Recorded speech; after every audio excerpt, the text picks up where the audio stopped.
Hello, good evening and welcome. Or is it good morning, good afternoon? In the wonderful time dispensed with world of podcasting, it's whatever time of day it is where you are. I'm Adrian Lacey in the southeast of England. He is Shane O'Connor in the middle of the Midlands of England. And together we are the comedy slobs who put comedies on the slab. We dissect them, we prod them about a bit, different show each week. We take it in turns to set each other homework. And this week we are mostly going to slab a BBC radio show. It's actually made by BBC Studios. The show is called Sam Simmons is Not a People Person. It's fronted by Sam Simmons, an Aussie comic, of whom more a bit later on. I'll just say at this stage it's 2 episodes we're putting on the slab because they're effectively half length compared to what we normally do. So roughly 15 minutes each. And the episode titles, should you want to catch up on BBC Sounds or wherever else you might be able to find it, is Italians and... I'm just going to check. Last week I suddenly got nervous. It didn't have an S on the end, but it does also. Episode 2 ends in an S. Magicians, plural. So we will get to that in a mo. First, we like to start with a bit of comedy news, do we not, Mr. Shane Stuff? Oh, yes. And I believe I'm setting the scene here. We've got an interesting question which... it's a matter arising out of the Royal Variety performance coming up, and it is a performance. If I can find the right page on my laptop in front of me. Alan Carr has just been announced as the host of this year's Royal Variety performance. This story, amongst other places, is featured in the Mirror online. That's where we're getting it, mirror.co.uk if you want to catch up with that, but you'll find it elsewhere. The Royal Variety performance has been going for some decades, and the star-studded show will be held at the Royal Albert Hall in London later this year. Well, there's not an awful lot of year left, is there, really? But last year, for COVID reasons, it was virtual, or at least the royal element was virtual, Prince Charles joining via video link. But I think there was a question you wanted to raise arising from this, and topics around this related. I was really stunned that it was still going. To be honest with you, that there's still an appetite for it, and judging by social media, it's always quite popular with audiences. But I do wonder whether the whole concept of variety, whether that's something that's old school, old hat. I'm really surprised that the new generation haven't kicked it into the long grass. Well, the trouble with getting older is you start to see some of the same themes come around again a generation later. And I have to say, I remember being in the sound control room at the TV centre, or maybe actually it wasn't actually in the control room, but that matters not. The discussion was around why can't we have variety on anymore, like the good old days.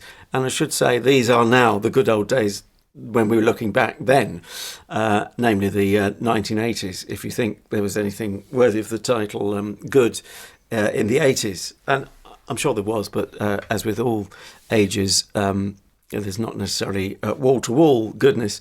But I think there's always a place for it. I mean, we couldn't have known then the success of something like Britain's Got Talent. That's effectively a variety show, isn't it? Which again, I'm not a fan of the variety show, but I think that Britain's Got Talent is even worse. I mean, it's just awful. It's just I can't bear. The thing with the variety show is, and I think a lot of the programs at the time, like the Two Ronnies and Cannon and Ball show and Morecambe and Wise, and they were in the old tradition of like variety, weren't they?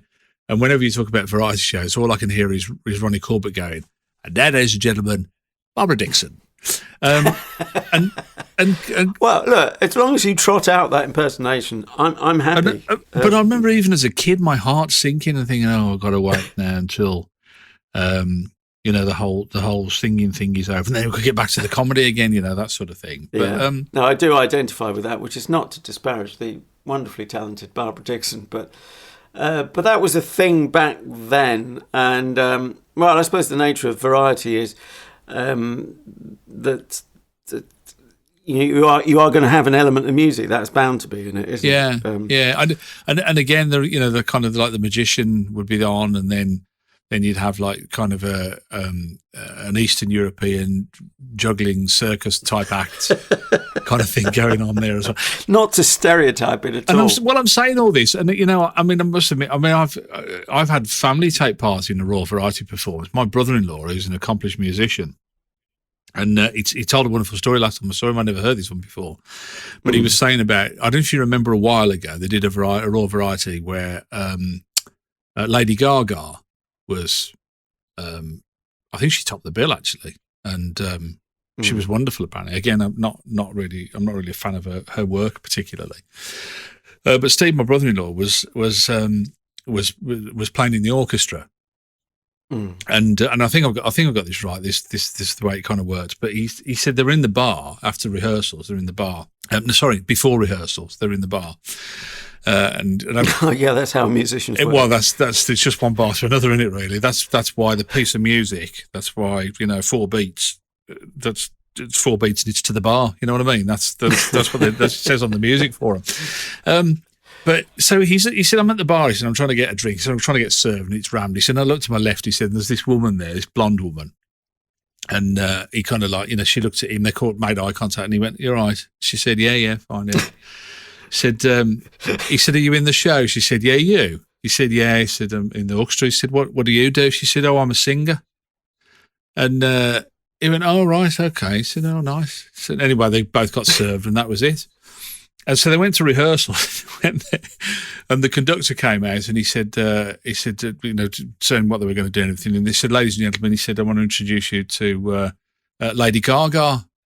And she came onto the orchestra, and they all kind of stood up and everything, and he said, and he was introducing the major, the players in the orchestra, and this is so. And Lady Gaga, Steve's the percussionist, so he's at the back, and Lady Gaga went, all right, Steve. the rest of the band were there going, what, how do you know her? What just... There's a story you could spin there, couldn't you? But what lovely, just the woman herself, what do you do? Yeah. I'm a singer. I love it. It's like saying you're meeting the Queen and say, what do you do? She, I run a small business, It's like, I run a family firm. I'm a CEO of a modern democracy. Yeah, it's lovely. What a great story. But it still doesn't do it for me. I don't know what it is about the you obviously don't mind it. You. Well, I don't mind it in the sense I don't watch it, so I'm not around to mind it. I certainly remember enjoying it as a kid. And look, it's not my business to stop any show that people are enjoying. I wouldn't mind starting them enjoying this one. You never know. Stranger things have happened. But all right, Shane. But, it's... I think there will always be a place for it. I can't see that it ever really... It's like saying a genre will necessarily fall out of fashion, whatever that genre is. But variety is a genre, and I can see it going in and out of fashion. And as you're demonstrating, you feel it's out of fashion at the moment, or worse to that effect. But I can't see that you could ever say there's a time when people won't want a mix of stuff on the bill. The Beatles, when they started out, they were the music turn that you might have turned over. Yeah. I don't know, maybe you probably wouldn't have. Yeah. And said, oh, bring on the Jugglers. I want to watch them. What's this lot of lovable mop tops from Liverpool doing, delaying my enjoyment of the athletics? Well, famously, that was his. You're in the cheap seat if you can clap along, and the rest of you just rattle your jewellery, wasn't it? That was his. Well, that was them thing, on the variety show. Nostalgia's not what it used to be, as the old gag has it. So even that gag is old now.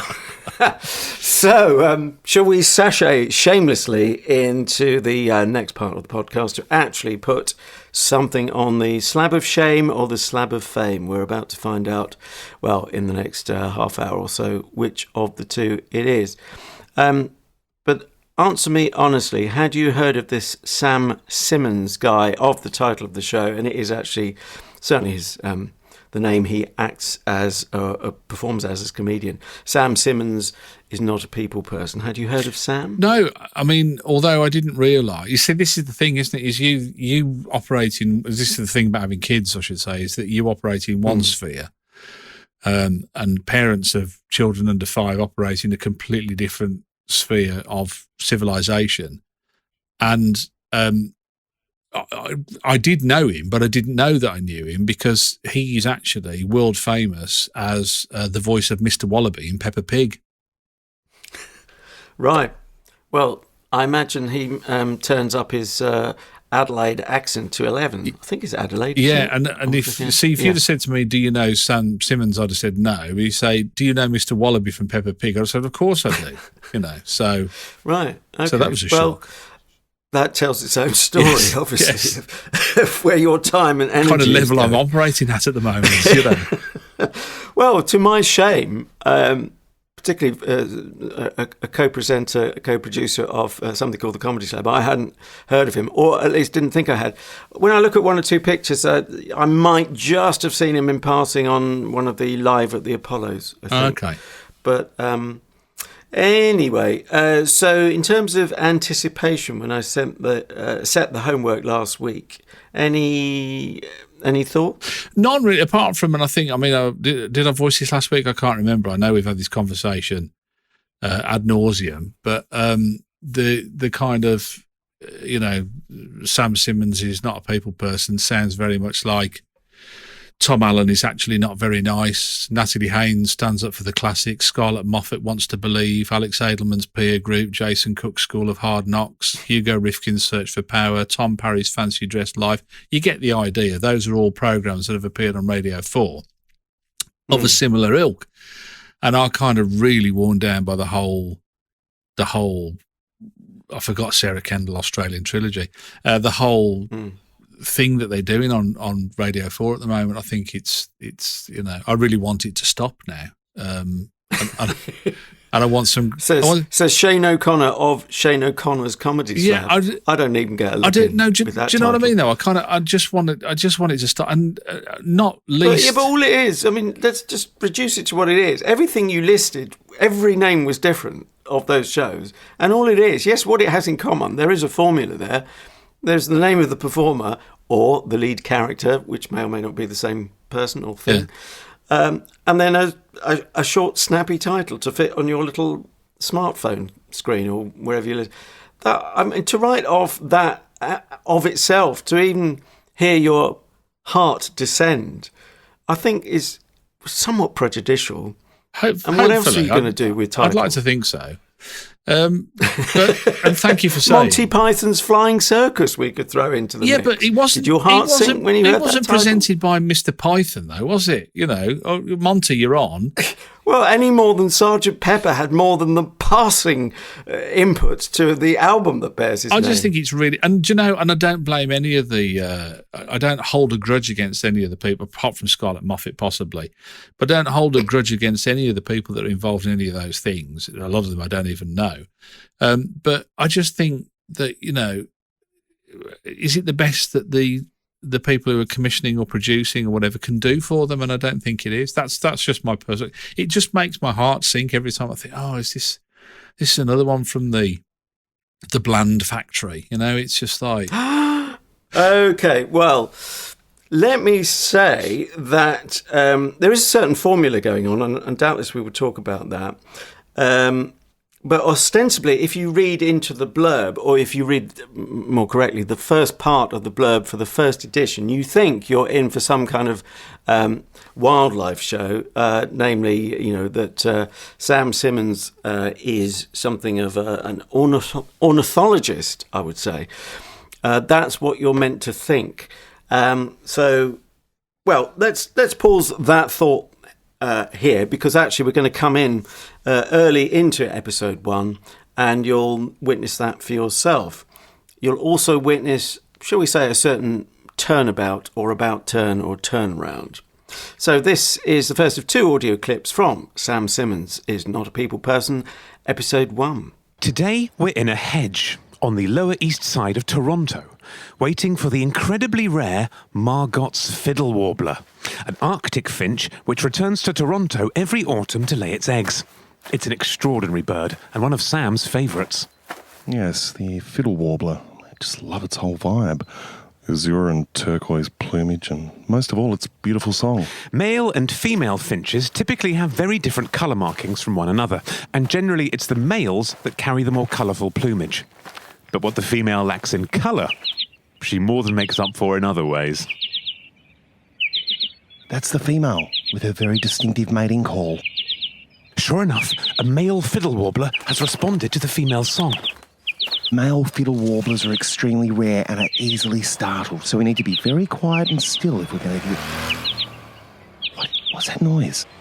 Sam's stealthy approach to the fiddle warbler's nest seems to have been sabotaged by an approaching group of men on scooters, speaking Italian. Italians? Wow. I don't really know where to start with that. Other than to say, wow. Yeah. The whole ornithological thing came out of left field, didn't it? Really, because it's not in the title, is it? Well, it came out of left field and it went back into left field, I think, or onto the right into the field on the left. Sure. Yeah. You wouldn't have. Shall I give you a headline and then we can I can stop faffing about and. Yeah, we wish you would. I speak on behalf of all our listeners. Okay, my headline is Sam, I'm so confused, man. Oh, it's not quite as negative as I thought it was going to be, but I've got a horrible feeling we might edge that way. Yeah, I don't know if it's negative. I don't really know. I mean, I was just bewildered for a lot of the time, and I kind of thought, okay. Pull yourself together, O'Connor. This is not a sackable offence. You're just confused. You don't know what you're doing. It's not the first time you've been in this situation. Yeah, keep moving. It's hard to hit a moving target. Right. I thought, what do we know? What do we know? Play it again, mate. Play it again. Just relax. Don't stop your hands shaking. Just press the little thing. And then all because you've obviously missed something first time round, but. Bugger me, I hadn't got a clue what was going on the second time round either. Were you in on this? Did you get the... I absolutely... What am I going to say next? Hated it. I loved it, you guess. No, I did genuinely love it. It just tickled my funny bone. Clearly, my funny bone is in a different part of my anatomy to your funny bone. I'm not sure I've got one now. No, you definitely have. I am surprised because I don't think it's... I'm sorry, I'm going to use the old S word of surreal, but well, maybe it's more the W word of whimsy. I don't know. Where does surreal become whimsy, or can you have both in parallel? It's delightfully silly. DS. How's that? I like whimsy. I think that's a great term. Can you overdo surrealism? You know, when it crosses over that line and it becomes. It's like the person, you know, that you hate to get stuck with in the pub and goes, "Oh, I'm really wacky, I am," and you kind of think, "No, you're not." It begins with W, but it's not wacky. The late Sean Locke had a nice line about that, or it might need bleeping. He said, "Watch out for the person who says, 'I've got a really wacky friend,' and you turn around and he's put his in your pint." Yeah, that's it. So yes, there's wacky and there's wacky, and yes, you can cross the line, which I think, you know, that mate in the pub had done. Where I mean, to a point where with this, can you cross over a line where it becomes gratuitous, where you think actually you're just trying to be wacky for the sake of being wacky now? You could certainly think that, and equally, you know, because I'd fallen in love with it. That wasn't the case for me, but clearly the fact that you're even asking the question suggests it was that sort of territory for you, and I'm really sorry. And it's had anything particularly tragic happened to you on the day you first listened? Right? And any other things you want to confess? Only that I listened to this. That was the most tragic thing that happened all day, really. All right, I did ask for that. There were, and pardon the pun, but there were there were echoes of other programs, and like when you hear the big echoey voice that they did, a big echoey voiceover, it reminded me of Boosh an awful lot.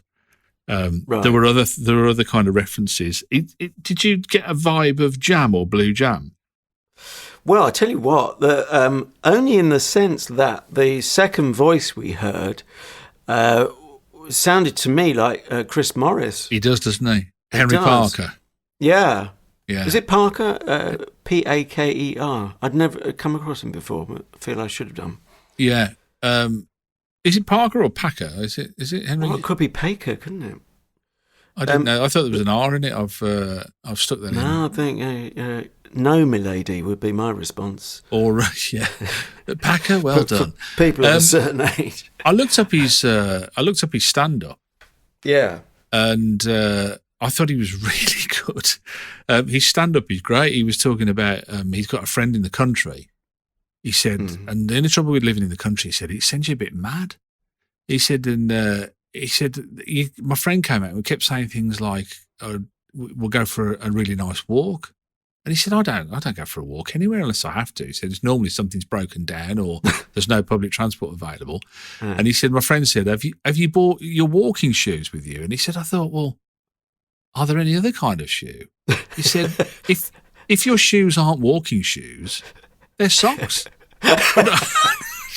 He was really good. I really liked his stand up, and I thought. But you're right. He sounded so much like Chris Morris. Yeah, and for a moment, but at the same time, as you can hear, the role he's playing is of your conventional sort of voiceover artist, stroke announcer. That's what it sounded like, or for my generation of announcing, and some of our dear listeners will know I plead guilty to having been an announcer other times. So there's that. But then, as we heard, I believe towards the end of that clip, he can turn on a dime, and you think, yes, he's got the acting chops, which doesn't necessarily follow from being a voice artist or an announcer type. It's a complex set of skills, or some people have got that sort of add-on acting ability, and some don't have it. I put in my notes. Sorry, I was going to say I put in my notes that he's very in the style of Angus Deaton. I thought, that kind of Well, I was talking only the other week when we were doing Nighty Night. Which Angus Deaton is in. I was recalling that I'd sort of worked with him, and it felt to me like Angus Deaton came more from a presentational perspective or background than an acting background. But that might be either unfair or just plain wrong. Not necessarily unfair, depending on how you see these different skill sets. But is it going to be at all possible? Can I warm you to this show at all? I'm not sure there's anything I can do. Don't get me wrong, and it's one of those weird ones where I didn't come out of the whole thing thinking, well, that was complete rubbish. That was a waste of half an hour. And getting all cross and angry with it. I wanted to. I felt like the little boy who was outside the sweet shop with my face pressed up against the window. I just couldn't sort of circle the square. I couldn't figure out what I was missing, why I didn't find it very funny. I mean, I liked Henry. I liked Mike Wilmot as well. Again, a Canadian stand-up comic who sounds a little bit like Rich Hall, I think, if you know Rich Hall, the stand-up comedian. He's got that kind of gruff voice. He said, I'm a really heavy drinker, he said, which is how I got this lovely voice, I think, on his stand-up, And again, funny guy. I really liked him in this. I couldn't get on with it at all. It was just... Remind me, because I didn't have the cast list with me when I was listening to it, and both times, so that was slightly unfortunate. What was Mike's role in this particular one? I think he was in the second one. He was the magician in the second one. Ah, right, got you. Yeah. I'm not sure which we'll get onto in a mo. And then Freya Parker, I think possibly, and it is Parker, not Paker, or Packer or whatever, however else it might be pronounced, but she has got the full set of R's in Parker. I'm not sure she appears in this one, but does again appear in the Magician's one. Do you think that's the case? And Sarah Kendall's, because remember Sarah Kendall from Australian Trilogy that we who could forget? Years and ago.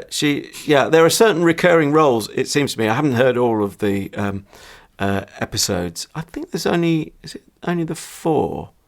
So I've got to find time in my life for the other 2 episodes, which are Whistling and Glen.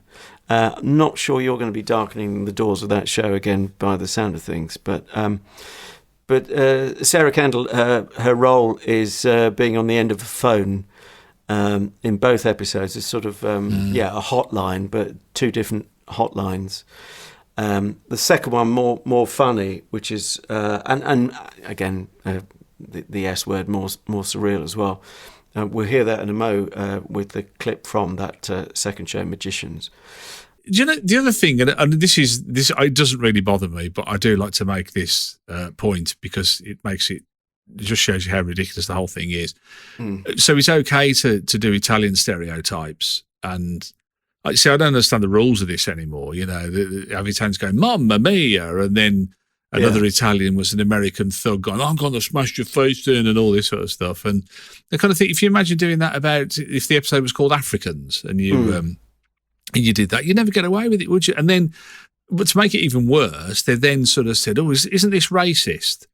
Well, I mean, it's bigoted, isn't it? Because they're not a race, but you know, which is like kind of gaslighting you then, because I don't know. I don't understand the rules. It doesn't bother me, like I say, but I know when it's the other way around, or it's a point that other people want to make. It does bother them, kind of thing.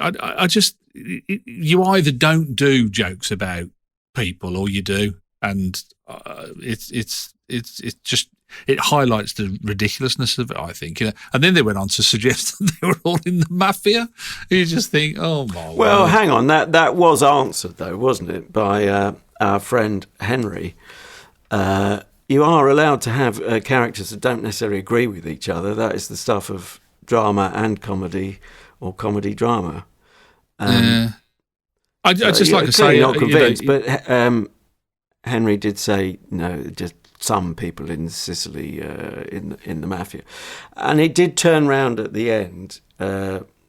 Spoiler alert, as so often is the case, it's a bit difficult to review things if you can't mention the ending, or there was a sort of resolution there. I know where you're coming from on that, but I think that's probably the moment we should sashay on to the second episode. So the other 14 and however many minutes and seconds of an episode called Magicians. Now, it is perfectly possible if one is offended either as an Italian or on behalf of Italians by the first episode, if you're a magician or a friend of magicians or a fan of magicians, you are going to be offended. Well, you laugh. Maybe it's deadly serious. I am going to attempt to make the case for Magicians in a moment, if you'll only let me. But I thought there's never enough time to play all the things I want to play, particularly of a show I was enjoying. Sadly, we can't quite say the same for you, Shane. But in this episode, I thought we'd have a sense of Sarah Kendall's input as being on the end of a hotline. Unfortunately, the nature of surreality is it's going to be hard to explain how we get here. So we start with what appears to be, again, or sounds like, the beginnings of a show on birds and wildlife of that nature. And then, I've even forgotten even while I'm trying to explain it, and I was only listening earlier this afternoon. But somehow, that's it. A dove comes along and disturbs the bird they're there to actually listen to. And then it turns out it's the magician's dove. That is the link there. And sorry if that's a spoiler, but I had to at least try and help you to that. And then the Henry character is trying to calm down the Sam Simmons character. Sam is upset as an ornithologist, a bird lover, twitcher, call him what you will. It's not all panned out, and his bird has flown, to coin a Beatles type phrase, and he's offered some soup. Well, it's a very consoling thing, isn't it? Don't ask how the soup gets heated, but anyway, the can is opened. We hear the can being opened. This is, of course, radio. And Sam spills the soup and kind of burns himself through his clothes. This is why he needs to call the hotline, as Henry suggests, on the side of the soup tin. We all know that every soup tin around the world has an emergency soup hotline for problems with hot soup, I guess. And so it goes a little like this. Hey, there's no rules against eating soup, lady. Okay, you need to calm down. What colour were the shorts you were wearing? I guess they were like a greenish blue. Well, were they green or blue? I don't know. What do you mean? Well, I just don't know. Tell me the colour. Okay, you want to know? You want to know? Okay, well, here it is. I'm a colourblind, okay? I'm so sorry. This changes everything. I know. How long have you been colourblind? For as long as I can remember. I've never seen yellow. Yellow what? Yellow anything. So what if I was wearing a little yellow linen sundress? Nothing. Like, would I be naked, or I just wouldn't be there? Like an ethereal void. Like clear, or just nothing at all? Just nothing. What about a banana? Never seen a banana. Oh my God. You've never seen a banana? I'm so sorry, sir. Sir? Sir, are you there? So, now that's sorted. No, it's not. Should we get back to doing a show about birds? No. It was at this point that I sort of circled full back, and I thought, how does this relate to Sam Simmons is not a people person as a premise? I didn't, and then I thought, am I thinking about this too deeply? Or is that See, worrying me? they'd got me off the scent there. By then, I'd forgotten that was the title of the show, or parked it, or parkered it, or pakered it. It's sorry, I looked it up. It's Packer, isn't it? Sorry, I should have. Is it as in Jerry Packer? Kerry? I thought that Kerry. Thank you. Jerry was his lesser known brother. I think the nature of it is I suppose I identify with not necessarily rooting everything back to how we started out. So I'm just in the moment of the show. So I don't know. He's an eccentric person, isn't he? So it sort of is consistent. But that's me sort of justifying it, having liked the show. And I would like to see him on. I think he's a very visual person. I watched some of his stuff on YouTube. He did a thing where, curiously enough, and I don't know whether it's connected or not, but he did this kind of spoof where he's a children's entertainer. He does. They did that on YouTube, and that was okay. And you kind of looking at him and listening to him is a different thing from just listening to him, because he has a very big visual element to his style, doesn't he, I think? But the one thing I really struggled with concentration with this, I was kind of like, trying to stay focused, as it were. So be the radio program, be the radio comedy, and a bit, come on, concentrate. We've only got 7 minutes left on it. But I really did find, because of the sound of it, it sent your mind wandering off. That was a big problem for me. Well, maybe they don't see that as necessarily the problem that you're presenting it as. As long as you're listening and enjoying. Well, at what level are you enjoying? But enjoying the sound design. I used to listen to it. I've heard this before, I think. I used to listen to a lot of radio comedy as it was going out on Radio 4 in the UK when I was driving in the car. And I have to say that if I was listening to this in the car, I wouldn't have turned it off. I wouldn't have avoided it if it came on again. I probably wouldn't have hunted it down and made sure I heard the next episode of it. But so it has something. I'm just not sure whether it's not. I'm not sure whether it's it or me. Maybe there's just some kind of ethereal level, like, well, be the radio show type level, where you let yourself into it via a sort of trance-like state. Yeah. Which, that maybe driving is the best way to be, as long as you're, not going to crash into anything. Being in a sort of, I don't know about you, but if I'm driving and trying to listen to speech, I might opt in and opt out depending on road conditions and program content conditions.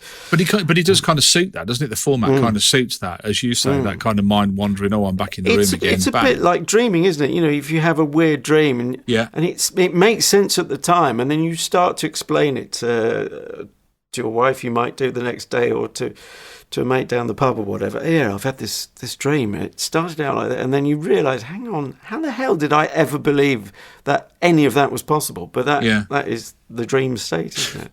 The only thing that I kind of felt even a bit slightly resentful about was the fact that the supporting cast are, I would say, generally quite talented and funny people, and I'm not really sure that was utilised to the best effect. Always a question, isn't it? And we would never know, really, in a sense, until they're each given their chance to lead. And I suppose that's the beauty of stand-up. If you've got to get something off your comedic chest, if it's just you and a microphone, well, take it away.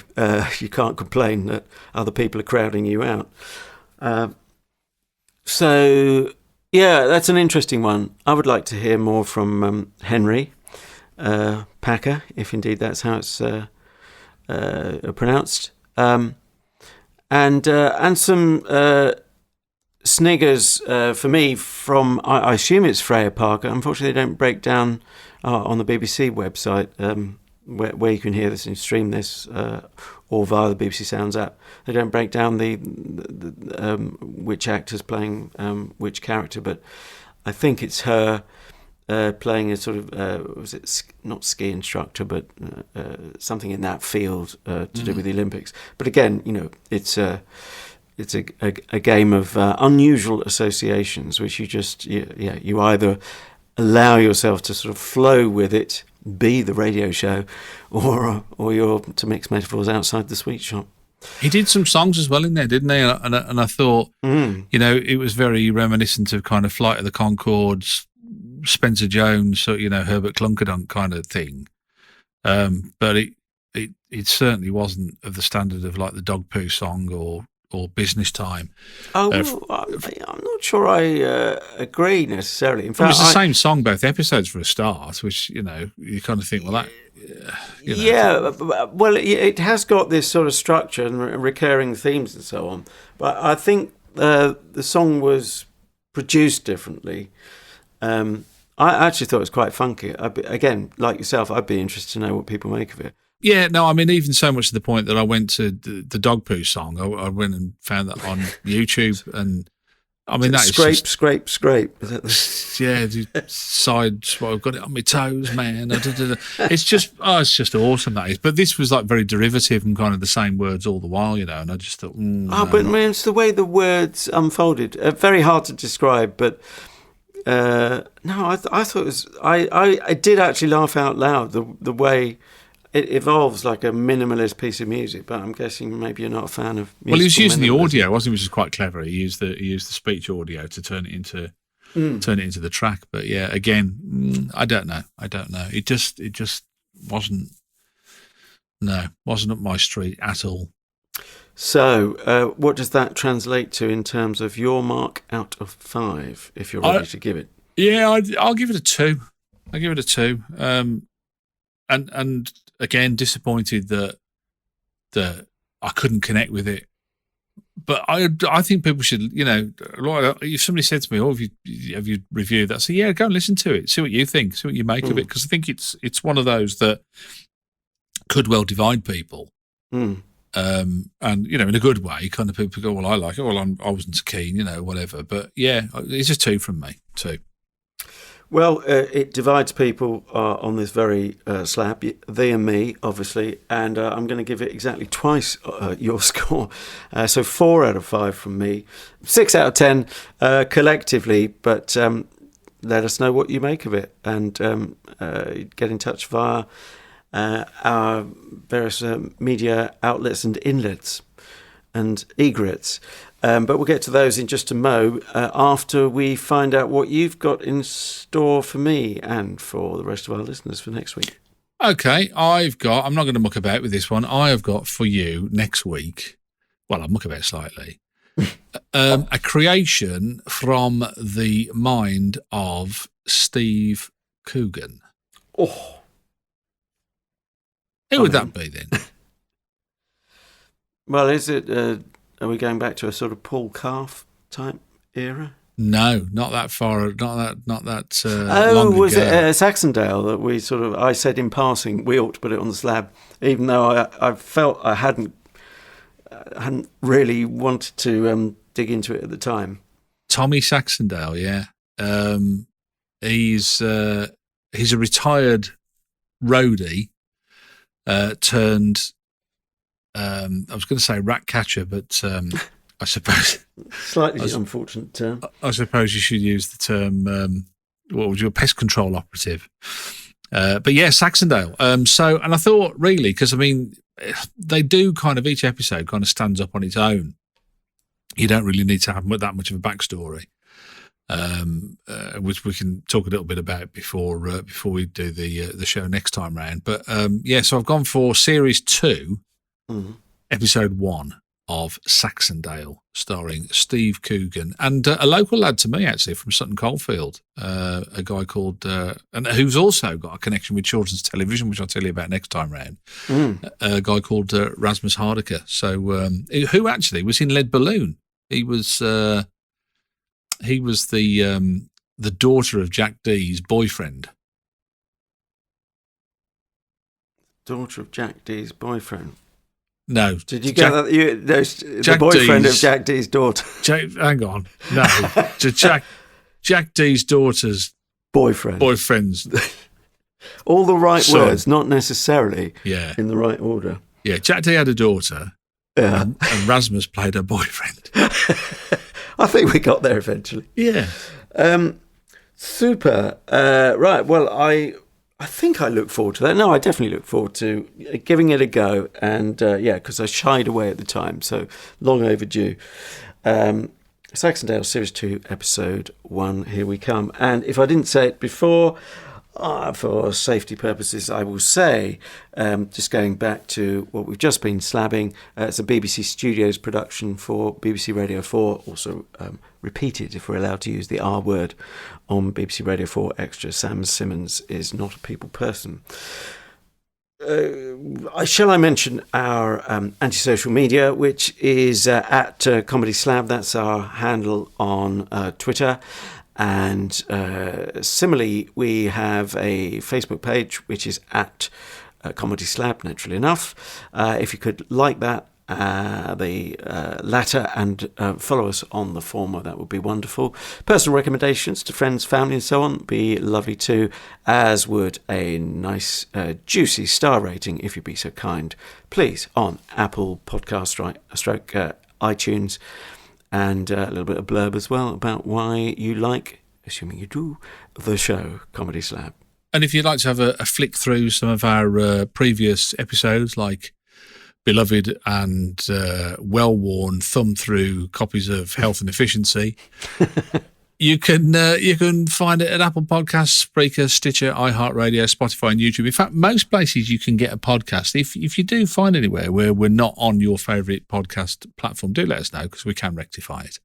And we'll go around and sort them out. You know what I mean? Know what I'm saying? Give them what for? Bit of dusting over. Yeah, where's our podcast, pal? Can I just make one thing clear? Because it's bothering me a little bit.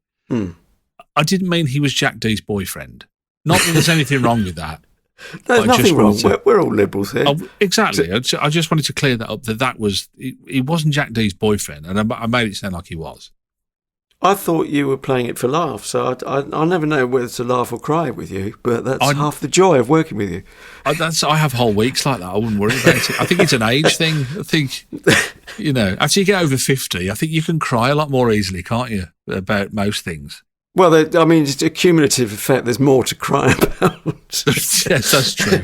Anyway, it occurs to me that if I was ever commissioned for a show on Radio 4, and you might suggest that I'm due such punishment, as you might see it, then Adrian Lacey is not a people person would actually be technically and legally sound as a statement. I couldn't do them on libelous grounds, could I, really? Fits you better than it does him, doesn't it? I'd already written Adrian Lacey wears slip-on shoes, but is that, I don't know whether that's just, am I being nasty there or what? Is that surreal? Is that insulting to slip-on shoes? I did have some at infant school. It's been a while. Despite my surname, I couldn't tie laces until I was 7.